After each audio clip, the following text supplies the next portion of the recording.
Happy Friday, crypto fam. Let's freaking go. And massive shout out to Digital Dankness. I appreciate the super chat contributions. In today's show, Bitcoin dips under $17,000 as the craziest rumors over Binance sink the Bitcoin price. That's right, Bitcoin traders stay wary over the Binance FUD triggering overly bearish Bitcoin price action. Also in today's show, Binance proof of reserves have been removed from the Auditors site. That's right, Mazars Group, known for its proof of reserve audit services for crypto companies, reportedly removed the audits from its site. However, CryptoQuant verifies Binance's reserves and reports there is no FTX-like behavior. Binance has faced a FUD storm this week, to say the least, especially coming from Mr. Wonderful himself, but a new CryptoQuant audit has verified its proof of reserves. Also in today's show, SBF reportedly files a new bail application in the Bahamas Supreme Court. This is after he got denied bail previously from the judge. They're requesting this once again. Also in today's show, breaking news, Trump is now selling his own superhero NFTs, or at least he was. However, it's now officially sold out. And this is ironic considering he once thrashed Bitcoin for being a scam. Also in today's show, Bitcoin Maximalist Michael Saylor says Ethereum could collapse next, like Luna. That's right, Ethereum has come under fire from Bitcoin maxis, and former MicroStrategy CEO Michael Saylor, who has compared the network to Luna, which tragically collapsed in 2022, that was back in May of this year. We'll also be taking a look at the overall crypto market, all this plus so much more in today's show. I want to welcome everyone tuning in to today's live stream. This is podcast episode number 1135. That's right, like whoa. I am your host JV. Today is December 16, 2022, and it is Friday. Let's dive right into today's Market Watch. As you can see, the bulk of the crypto market currently correcting back in the red, with Bitcoin down 3%, trading at about $16,800. We have Ether down a whopping 6.27%, now trading at $1,189. Also, Binance Coin, XRP, Cardano, Doge, Litecoin, and Matic are also all in the blood red. And checking out coinmarketcap.com, we can see the current crypto market cap sitting at $817 billion, with $40 billion in volume in the past 24 hours. Current Bitcoin dominance back on the rise at 39.7%, with the Ether dominance at 17.9%. And checking out the top 100 crypto gainers in the past 24 hours, we have OKB leading the pack, up just a modest 2%, trading at $23, followed by Satoshi Vision up 2%, trading at $48, followed by Toncoin, not even up a whole percent. It's only up about a 0.5%, trading at $2.41, and followed by that, we have some stable coins because the bulk of the top 100 cryptos are currently correcting and in the red. And checking out the top 100 cryptocurrency gainers for the past week, again, you can see a sea of red with only a handful in the green, including Ton up about 30% for the week, XDC up 8.2%, and Satoshi Vision up 11.5%. And checking out the Crypto Greed and Fear Index, you can see we're currently rated at 29 in fear. Yesterday was a 31, last week a 26, and last month a 23 in extreme fear. So there you have it. That was the overall crypto market. And now let's dive into today's Bitcoin technical analysis. And once again, I want to welcome everyone just tuning in to today's live stream. Bitcoin fell below 17,000 this morning, December 16th, as traders warned of overreaction to FUD involving exchange Binance, amongst others. And right here, you can look at the Bitcoin 1 hour candle chart, which is looking pretty bearish. Data from Cointelegraph Market Report and TradingView followed Bitcoin as it put in multi-day lows of 16,900 on Bitstamp, and Bitcoin retraced its entire run to 1 month highs, courtesy of the latest macroeconomic data and policy update from the United States. And amid ongoing concerns over the solvency of the largest global exchange, Binance, market sentiment showed what traders argued was a clear case of cold feet. The evidence they suggested simply did not stack up in the bear's favor. Quoting crypto analyst Michael Saylor, the craziest rumors and FUD going around on literally everybody in the crypto exchange business. And a further post expanded on whose those players were. Apparently, the consensus is that Tether, Binance, DCG are all going to fall. Potentially even Michael Saylor. Clear. Got it. Now, fellow trader and analyst Crypto Ed sounded equally skeptical, drawing attention to Bitcoin's copycat come down in line with U.S. equities the day prior, quoting him here. Interesting to see everyone suddenly so bearish on Bitcoin as if it's solely acting so weak. SPX is doing exactly the same, maybe even weaker, he shared. And he also mentioned querying whether the Binance FUD really had played a role. And now let's discuss Binance reserves data making sense. An examination of the Binance previous proof of reserve statement. Meanwhile, on-chain analytics platform CryptoQuant likewise found little evidence of foul play. I'm going to be covering that in great detail here a little shortly, but here's a quote from them here. To evaluate the info contained in the Binance proof of reserves report, we compared the liabilities presented by Binance in the report to the on-chain metric data we have at CryptoQuant regarding Binance Bitcoin reserves, and it explained in a blog post on December 15th, we discovered that the liabilities stated by Binance are highly similar to our assessment, 99%, and it added that the data Binance supplied about its liabilities makes sense. No amount of reassurance was enough to console the Bitcoin price action on the day, with 17,000 barely holding at the time of this recording. Obviously, we're back below 17,000. And popular crypto trader, Crypto Tony, announced entry of the next wave down for the bears amid ongoing predictions of a cycle low at $12,000 or under. Quoting him here, Bitcoin as expected. If we consolidate for a while above 16.9, I will open along. Still patient for now, said fellow trader Elizi in a fresh update. So what are your thoughts surrounding Bitcoin crashing to $12,000? Do you feel this is a likely scenario, as the crypto analyst warns? And what are your thoughts surrounding Binance CEO CZ being attacked from all aspects in the crypto market, even on the mainstream? He was interviewed on many mainstream sources, and he was asked straight up, I know many of you saw this news clip, so are you saying if customers withdrew $2 billion right now, you have enough reserves to cover this? And he indirectly answered it by saying our lawyer would handle that, versus just stating, yes, we had the reserves to handle that, which exasperated the FUD. Kind of is what it is. Wasn't the smartest interview, to say the least. But that leads us to our next story of the day. Now let's discuss in greater detail the Binance proof of reserves and break this story down. Crypto exchange Binance has seen its proof of reserve audits removed from auditor Mazars' website. Mazars' official website shows they fully discounted Mazars' Veritas, a section dedicated to the crypto exchange audits. The tool was developed by Mazars in order to bring trust and transparency to the digital asset sector, using the silver 6-pence Merkle tree generating tool to complement proof of reserve reports. On December 16th, Bloomberg reported Mazars stopped doing proof of reserve audits for crypto companies. Other auditing firms such as the FTX auditor Armaño also had reported stopped working with crypto exchanges like OKX and Gate.io. Mazars is widely known for the accounting firm of former United States President Donald Trump's company. The auditing firm was appointed as an official auditor for the Binance proof of reserves updates back in late November, and a number of rival crypto exchanges, including KuCoin, Crypto.com, have followed Binance's lead in cooperating with Mazars as part of their reserves report.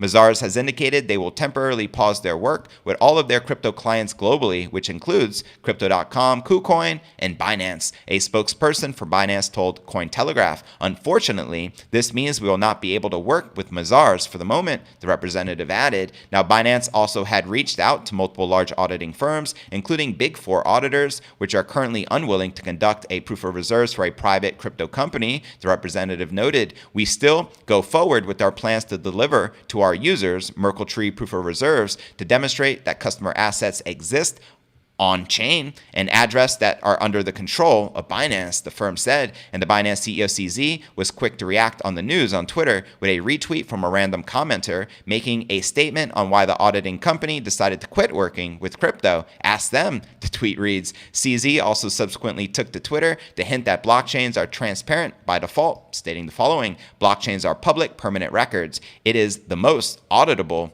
ledger. Now, the news comes shortly after Mazars confirmed on December 7th that Binance possessed control of 575,742 Bitcoin. That's right, of its customers, worth around $9.7 billion at that time. The report has since been also removed from the Mazars website, which is quite questionable. Why'd they remove all this from their website? Some financial specialists have immediately seen some red flags on the Binance Reserve report. One former Financial Accounting Standards board member argued that the Mazars release report lacked data on the quality of internet controls, or I should say internal controls, of how Binance's systems liquidate assets to cover large margin losses, which takes us to our next story of the day. We have another source, CryptoQuant, who verifies the Binance reserves and says that there is no FTX like behavior. So now let's break down this next story of the day.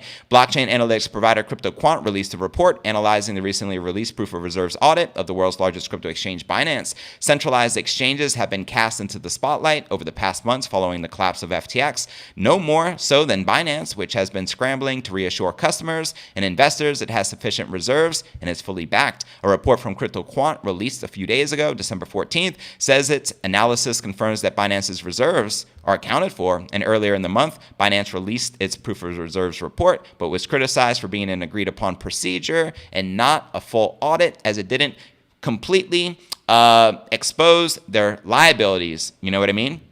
Now, additionally, the report didn't address the effectiveness of internal financial controls, according to former chief of the Securities Exchange Commission's Office of Internet Enforcement, John Reed Stark. But CryptoQuant has backed the findings of audit firm Mazars, stating that liabilities reported by Binance are very close to its estimation of 99%, quoting them here. The report shows that Binance's Bitcoin liabilities, which are customer deposits, are 97% collateralized by the assets exchange. Collateralization increases to 101% when the Bitcoin lent to customers is accounted for, and they actually shared that in this thread on crypto Twitter. So they're standing behind the firm, and the analytics firm added that on-chain data suggests Binance's Ethereum and stablecoin reserves are not showing FTX-like behavior at this point. And additionally, Bitcoin, or I should say Binance, has acceptable clean reserve, which means its own token, which is BNB, is still a low proportion of its total assets. And according to data provided by Nansen, around 10% of Binance's reserves are held in its native BNB token.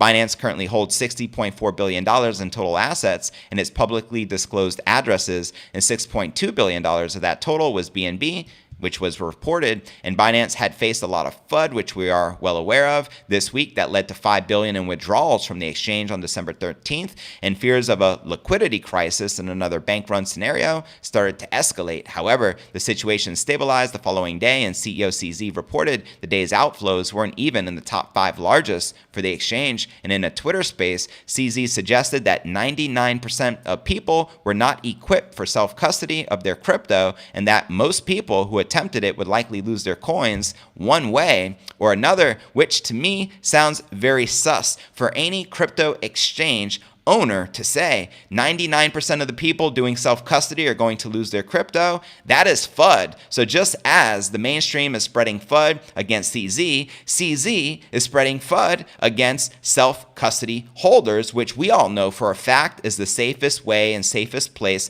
to store your crypto, which is self-custody and taking it off the exchanges. So what are your thoughts surrounding all of this? Do you think there are red flags with Binance? Do you trust using them to make your trades? Obviously, even if you did trust them, we still want to make this point very clear. Never use a centralized exchange for self-custody. Do not take CZ's advice on that. I understand what he's saying. There's a certain percentage of the population that are so confused and docile with what's going on in the world, they can't even take the liability of self-custodying their own crypto assets, and they need a centralized exchange because they'll probably lose their keys or do something stupid.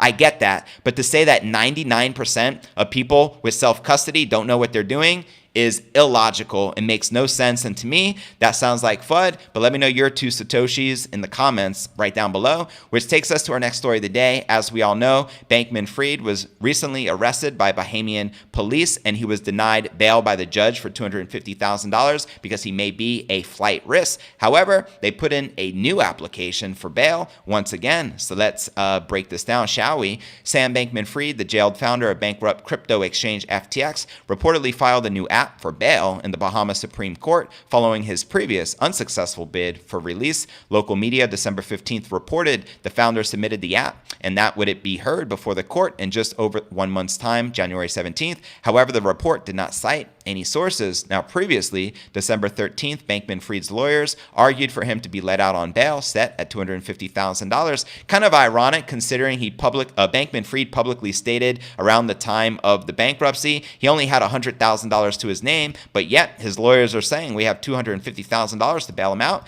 Seems sus. if you're to ask me. Now, they also mentioned he had no prior convictions and was suffering from depression and insomnia. Crimea River, Bankman-Fried. The presiding judge denied the bail. Congratulations to the judge for not buying into his BS, calling the crypto executive a flight risk. Bankman-Fried is remanded at Fox Hill Prison, which is considered one of the worst prison environments in prisons for the United States or in the world, the only jail in the Bahamas. And in 2021, the U.S. Department reported conditions at Fox Hill were harsh and overcrowded with poor medical care, sanitation, and nutrition. Correctional officers were alleged to physically abuse detainees, and Fox Hill is also notorious for inmate suicide. Yikes. And extradition to the U.S. is on the cards, as the Bahamian government has said it will promptly process any requests. The FTX founder faces 8 U.S. charges, including money laundering, wire fraud, securities fraud, and all the conspiracies surrounding them. And the slew of charges could see Bankman-Fried land in jail for 115 years. But legal commentators have told Cointelegraph there was a lot to play out, saying the case could take years to resolve. So there you have it. What are your thoughts surrounding Bankman-Fried's second appeal to be getting some bail? Do you think the judge will grant him this, or do you think he will be stuck in custody in the Bahamas? Let me know your thoughts, how you feel this is all going to unwind. And of course, I'll be keeping you posted with the latest updates and breaks, as crypto Twitter has become quite entertaining since this all broke down, to say the least, which leads us to our next story of the day. Do you know that Donald Trump officially released an NFT collection and sold out just like that in a matter of hours? They are all gone, like thousands of these NFTs. So let's discuss this. I find it all ironic considering that Trump once bashed Bitcoin very hard. So for him to launch NFTs at a time like this in the market in a crypto winter and to still sell out, it just speaks volumes, you know what I mean, about his real stance on cryptocurrency. You got to watch what they do and not listen to what they say. But nonetheless, here we go. Look what people put up to stay relevant. One way to do it in today's society is to get on the tech bandwagon with the so-called NFTs. If it ever crossed your mind to spend some time off at a posh resort and National Historic Landmark in Palm Beach, Florida, and have a tit-tat with the former American president, this is your chance. But first, you'll need to buy an NFT at $99. What kind of NFT, you might ask? A Donald Trump NFT. Now, hold on a minute. Isn't that the same fella who said Bitcoin is a scam? Yep, that's him. You can see him right here. These are some of the NFTs from the collection. The former U.S. President, Trump, who once had a low opinion on cryptos and described them as potentially a disaster waiting to happen, made what is called an important announcement on Thursday. Hey everyone, this is Donald Trump, hopefully your favorite president of all time, the former U.S. commander-in-chief said in the promotional video. Better than Lincoln, better than Washington, with an important announcement, it added. And Trump took to the Truth Social app this week to tease the launch of his NFTs, featuring the real estate tycoon in various outfits and weird fantasy scenarios, like Trump-branded Superman suit, while unleashing a deadly beam of heat from his eyes. To attend the gala dinner with Trump in Florida, all people have to do is buy 45 Trump digital trading cards, as they are assured a seat. However, the website for the initiative makes it clear that the winners are responsible for their own transportation and housing costs. What a bummer. Here's one of the best parts. Trump says in a promo vid, each NFT card comes with an automatic chance to win amazing prizes, like dinner with me. Now, some people might wonder what topic would be like during dinner. Ask the former Oval Office tenant if he thinks Boris Johnson's hairstyle is more hip than his, or being portrayed as Deadpool in his NFT campaign would have been more apt. Wasn't all this supposed to be a joke? No. And on Thursday, President Joe Biden poked fun at Trump's big news with a tweet right here. I had some major announcements the last couple of weeks too. Inflation easing. I just signed the Respect for Marriage Act. We brought Brittany Griner home. Gas prices are lower than a year ago, and 10,000 new high-paying jobs in Amazon. Well, there you have it. Now, Trump can't be that broke to be shilling NFTs. We might have a clue what they are for. He has taken another crack at presidency, obviously. NFTs are a great way to entertain the masses, as he's got his own social app to sell the drama. Go figure. So this guy with the white pompadour said he doesn't think we should have all of the Bitcoins in the world out there, and that cryptocurrency should be the dollar. Shouldn't be taken seriously now, should it? So there you have it. What are your thoughts surrounding Trump NFTs, and would you ever invest in a potential Trump NFT? Let me know in the comments right down below. Personally, I prefer Pokemon cards just because my daughter prefers Pokemon cards, but that's just me. But next, let's discuss Bitcoin bull in the Giga Chat himself, Michael Saylor, has come out and said that Ethereum could be the next Luna, ultimately saying he believes that Ethereum can collapse to zero. This is very bold prediction coming from Michael Saylor. So let's break it down so you can see exactly from the Giga Chat himself. Ethereum has come under fire from Bitcoin maxis and former MicroStrategy CEO Michael Saylor, who has compared the network to Luna, which tragically collapsed in May of 2022. The effects of the collapse continue to haunt the broader crypto market, playing a role in the collapse of many notable crypto firms, including FTX. That's right, it's called contagion. Now Saylor has pointed fingers at proof of stake networks like Ethereum as carrying a possibility of crashing like the infamous Terra. So, will Ethereum break like Luna? In a Twitter post, the MicroStrategy ex-CEO highlighted that Ethereum is at risk of seeing a Luna level event. The argument was basically a comparison of Bitcoin to other cryptos, such as Ethereum, which Saylor believes are unstable. The tweet included a link to a YouTube video by Trader University that elaborated on the Ethereum blockchain and why there can be a problem with the proof-of-stake network. It highlights the fact that the Ethereum network depends on staked ETH to run, at which this point sees a lot of staked coins because there is no way to withdraw them. However, Matthew Crater highlights that once the code to withdraw is available, and if the crypto's price falls further, then more users will be inclined to unstake their coins. And at the end of the video, Crater then calls for regulators to look into proof-of-stake networks such as Cardano and Ethereum to determine if they are at risk of catastrophic implosions. This is in an effort to prevent another event like the Luna collapse. Now, Saylor then compares the network to Bitcoin in his tweet, quoting him here. Bitcoin is engineered to be stable, robust, and increasingly secure and efficient over time based on proof of work and ASIC technology advances. And in contrast, proof of stake protocols are inherently unstable, inefficient, opaque, and risk due to their fragile design. He added, let me know if you agree or disagree with Saylor. And Saylor has always been a vocal Bitcoin maximalist, as we all know, preferring the pioneer of the original crypto OG for the King crypto. And this is not the first time that Saylor has dismissed Ethereum, but his most recent attempt has drawn the wrath of ETH supporters. One user points to MicroStrategy's Bitcoin investments, which were made under his leadership. At the current prices, the company is experiencing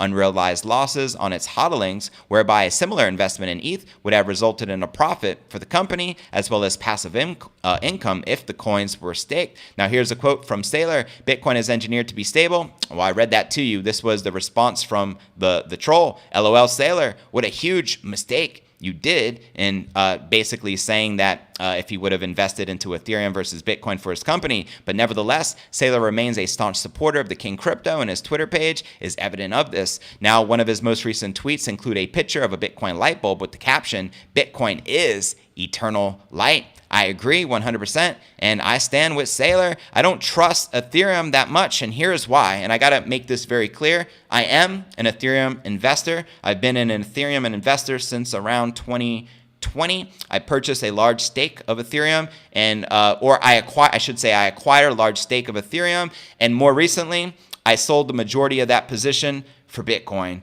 I still own ETH, still a substantial number, but nowhere where it once was, and here are some of the reasons for that. Once they switched to a proof of stake from a proof of work, I lost trust in that protocol, knowing that the regulators can deem Ethereum an unregistered security, which would have a very hurtful effect on the overall market, in my humble opinion. I hope it doesn't come to that. I hope Ether isn't considered a security, but one of the reasons that Michael Saylor believes it will be considered a security from regulators is the fact that the Ethereum Foundation launched it. There is a direct attack vector, and regulators have already been working with the Ethereum Foundation, such as the World Economic Forum. So I lost that trust. The reason I like Bitcoin and I trust it so much, more so than anything else in this world, is the fact it's decentralized and there is no person, owner, creator, or organization to go after, because Satoshi dispersed into the ether.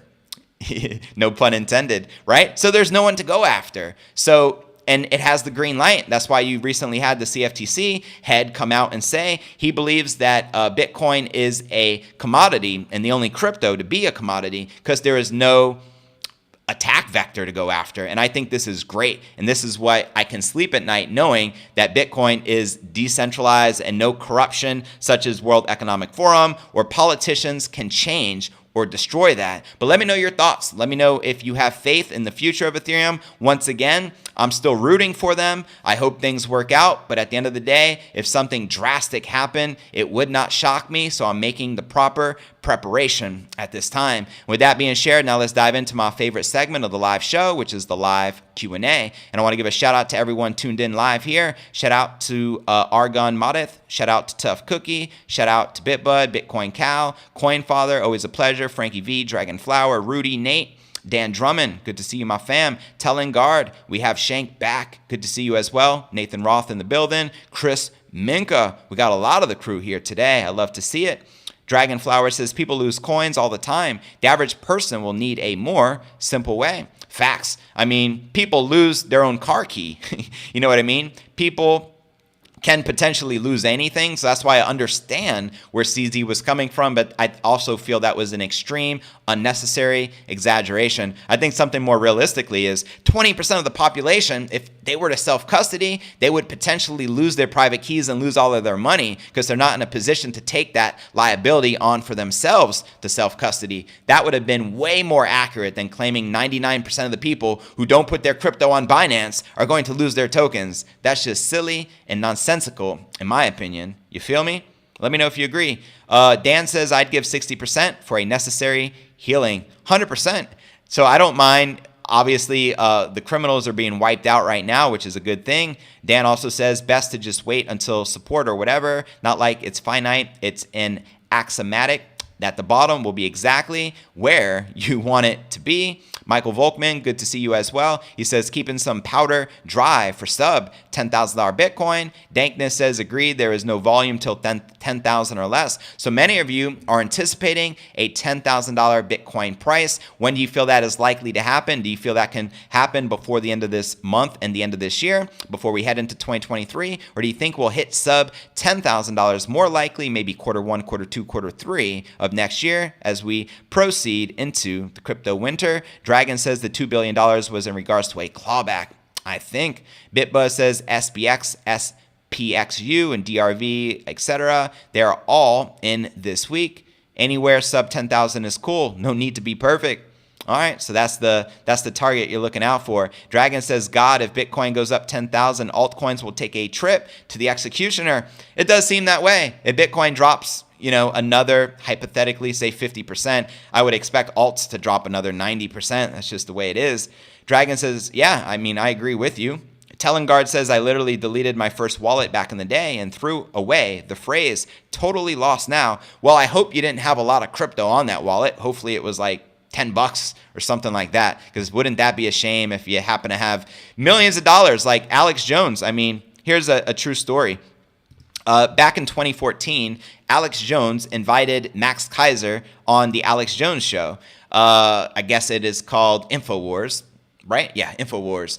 And Max Keiser gifted Alex Jones 10,000 Bitcoin in a computer. And now, more recently, when asked about this $10,000 gift in Bitcoin, Alex Jones claims he threw out the computer or lost it. He didn't think it had any value. But you also got to think about this. The Bitcoin in 2014, when it was gifted to Alex Jones, it was valued at $10,000. Max gave him a $10,000 gift. Also like to point out, according to the Keiser report, Max celebrated becoming a Bitcoin millionaire back in 2014. So if you just run all the math, it makes me believe that Max Keiser is absolutely a Bitcoin billionaire, and he was realistically, there's evidence of it. He was gifting people 10,000 Bitcoin at one point, which was just a drop in the bucket to him. So that's why I believe he is a billionaire. And I wouldn't be surprised if Alex Jones is also worth hundreds of millions or even $1 billion in crypto and is just pretending to lose it, but you never know. Let me know your thoughts in the comments right down below. I thought I'd bring that up because I thought it was very interesting. The general population for SBF will be rough. Yeah, man. It's going to suck for him, but what he did to us absolutely sucks. So I think he deserves it to be in that prison, to tell you the truth. Dragon says, Telengard, I almost lost all of my seed phrases to a hot wallet I had a big bag in. How many of you lost your wallet in a boating accident? Classic Michael Saylor quote. The equivalent of commemorative presidential coins, exactly. Bitbud says, has credit card out for Trump yesterday, but backed out last second. Are you regretting that decision that you backed out of that purchase now that you know that they were sold out? Let me know, BitBud. Tellingard says, word, I collect Pokemon cards through my daughter now. That's what's up. My daughter absolutely loves Pokemon. Dragon Flower says, ETH isn't the first proof of stake chain. True. Frank says, NFT equals never forget Trump. Is that what an NFT means? Tough Cookie, I bought the number 00001 I am George. Okay. Is that another NFT? I wasn't familiar with that. Dragon says Matthew is the most toxic Bitcoin maxi I have ever seen. Dragon, Matthew Cratter. Okay. BitBuzz says I work with my son on his Pokemon collection. Sold a $100 card yesterday. That's what's up. Dan says Matthew Cratter's channel is worth a sub. Always good stuff. Thanks for sharing, Dan. Nate says Saylor makes a thought-provoking point. Yeah, he absolutely does. Makes a great point. Rudy says 102 in the chat. Who forgot to smash that like for JV? I'm glad you brought that up, Rudy, as the greatest compliment you can do to help support the channel is smash like. That button is if it's Sam Bankman-Fried's face. Turn on all notifications. And if you're not signed in, you're unable to participate. Smash the like, drop a comment, turn on notifications, do all that good stuff. So if you're not signed in, first and foremost, make sure you sign into your YouTube account when you watch the show, as it helps out tremendously with the YouTube algorithm and especially with all of the commenting as well. Dragon says millionaires and billionaires who are very established telling plebs to only buy Bitcoin. I can see your point in that as well, because if you're a Bitcoin billionaire and you're only pro Bitcoin, I understand that. But you got to look at it from all angles. I think the reason Saylor and Max personally are so anti altcoins and so pro Bitcoin, they understand this drama that can occur in crypto with unregistered securities and air tokens such as FTT, the collapse, of Luna, the collapse of FTX, the collapse of Three Arrows Capital, and all the shenanigans. And they're honestly, in my opinion, trying to protect us. They believe that the only legitimate currency is Bitcoin and all these other ones are scam coins. And if you firmly believe that, you're going to preach it as well, regardless if you're a billionaire or not. I am open-minded to everything. You know what I mean? So, yeah, I'm just here to report the news. At the end of the day, Michael says here we see ETH FUD. Ha ha ha. Yeah, I mean, it is what it is. Coinfather says that's around I sold my ETH at 4,600. I would have held longer and it would have been lower if my dad hadn't passed away. Sorry to hear about the passing of your father, fam. Michael says not sure that I am banking on sub 10,000, but always want to have dry powder. Absolutely. Nate says, went dancing last night. The whole place at one point broke out into the latest dance craze. The Bitcoin shuffle. Okay, maybe not, but wouldn't that be great? I got to see that Bitcoin shuffle. Can you send me a video? Dom says, hopeful for a Santa rally if history can repeat itself. I think we're all hopeful for a Christmas rally, but unfortunately we're still in the winter. So it's probably unlikely, but can it happen? Absolutely. Anything can occur. So I'm with you. I'm praying for a Christmas rally as well, fam. Michael says, never lost keys or coins. I did get rug pulled once. Haven't we all? To keep it 100. Michael says, I am now a Bitcoin maxi. Yeah, I understand why. Coinfather says, we have huge Pokemon card collection. It's my boy's hobby. That's what's up. My daughter has been collecting Pokemon cards for several years. Digital Dankness just hit me with the third contribution for the day. So you the man. Dankness just throwing money at me left and right. I greatly appreciate that. I don't think you realize how much I appreciate that. So thank you, family. Thank you very much. Shank Bank says, all of my wealth is in 24 simple words. Boom. Smart man, my man. Memorize that up here and you can travel anywhere in the world and they can't confiscate it. Ain't that powerful? That's why I say Bitcoin gives us ordinary plebs the superpowers of the gods. Facts. Bitcoin is God, hacking humanity. Facts. Trade this market, gang. Make money on the way down too, says BitBud. Coinfather says, I will listen to your podcast later on. Fountain to earn some sats. That's what's up. Love the Fountain app, says Shank. Frankie says the collapse of XRP. I don't think so. Yeah, I think if XRP was going to collapse, they probably would have a long time ago. They've been fighting this ongoing battle for the past 2 years, which started back in December of 2020. Still ongoing. Hopefully we see some resolution by March 31st or so. I think that's the date that John Deaton shared, which I covered in great detail in yesterday's episode, and that's actually a pro XRP. attorney on the case. Tough Cookie says $100,000. We will all do the Bitcoin shuffle. I'm with you. And don't forget about our party here in Puerto Rico so we can celebrate here in the Caribbean. Once Bitcoin does hit that $100,000 mark, let's all get together and live it up and have a very special event none of y'all will forget. Nate says anyone in your audience who wants and could send a video clip of their idea for the very fun Bitcoin shuffle, you can pick the winner and we'll start something. There you have it. I'm not a dancer whatsoever, so I don't want to embarrass myself. So if someone has some dance moves and you're willing to create a Bitcoin shuffle, I'll retweet that bad boy and we'll try to get that viral. That'd be awesome. Or your audience could pick the winner and vote on it. Yeah, we can do a voting, absolutely. The song would be key. You make a great point. BitBud says timing is not right for that. And Frankie V says, yeah, I am there 100%. I feel you, fam. But now let's wrap up. It is Friday, so we have a weekend ahead of us. Here is the big finish, which is a recap of what I covered with you here in today's show. We discussed Bitcoin dipping under 17,000 as the craziest rumors over Binance sink the Bitcoin price. We also discussed the Binance proof of reserves removed from the Auditors site Mazars. However, CryptoQuant has verified the Binance reserves and reports that there is no FTX-like behavior. Also in today's show, we discussed SBF reportedly filing for a new bail application in the Bahamas Supreme Court, as well as Trump's NFT collection selling out after him once thrashing Bitcoin for being a scam. And we also discussed Bitcoin Maximalist Michael Saylor saying Ethereum could collapse like Luna. But where do you feel the Bitcoin price is likely to go next? Let me know in the comments right down below, and I look forward to seeing you on